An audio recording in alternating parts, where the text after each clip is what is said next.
Kalau kita bicara konsep pendidikan humanis menurut Rasulullah, tentu saja yang pertama, Rasulullah SAW mengajarkan kepada kita bahwa manusia itu diciptakan oleh Allah Subhanahu wa Ta'ala sesuai dengan fitrah. Ya, karena sudah dijelaskan di dalam Al-Qur'an bahwa sebenarnya wa ma khalaqtul jinna wal insa illa liya'budun. Manusia dan jin diciptakan semata-mata untuk beribadah kepada Allah.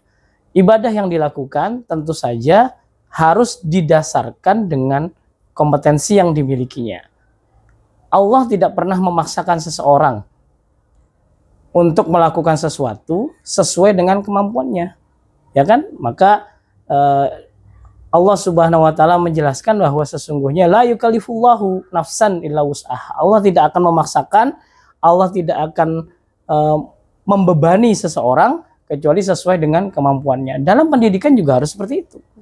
Kita tahu bahwa dalam pendidikan itu manusia dibagi menjadi beberapa kemampuan. Ada yang pintar membaca dan bercerita, kan ada ya, mungkin seperti adik yang pintar bercerita gitu ya. Ada juga siswa itu atau murid itu yang pintar hitung-hitungan, kan gitu ya. Ada juga murid itu yang pintar ngegambar. Ada juga murid itu yang pintar lari-larian, atau olahraga ya. Nah itu sebenarnya menurut Rasulullah pendidikan itu harus didasarkan pada kompetensi itu. Guru nggak boleh maksa. Kalau dia memang pintarnya menghafal, pintarnya dalam ilmu pengetahuan mengingat, maka itu yang dikembangkan. Kalau dia memiliki kemampuan yang lebih dalam hal olahraga, ya itu yang dikembangkan. Nah itulah yang dimaksud dengan pendidikan humanis. Yang dikembangkan adalah kompetensi unggulan yang dimiliki oleh siswa.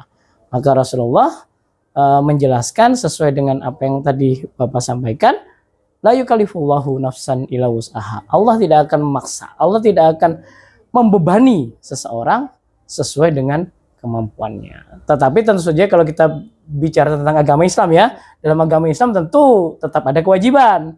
Kayak sholat, nggak boleh menggunakan dalil la yukallifullahu nafsan illa wus'aha, kan nggak boleh ya. Oh saya bisanya sholat maghrib aja Pak, ya nggak boleh, ya kan? Jadi tetap harus ada pembatasan, ada aturan. Sesuatu yang wajib, ya memang itu merupakan paksaan.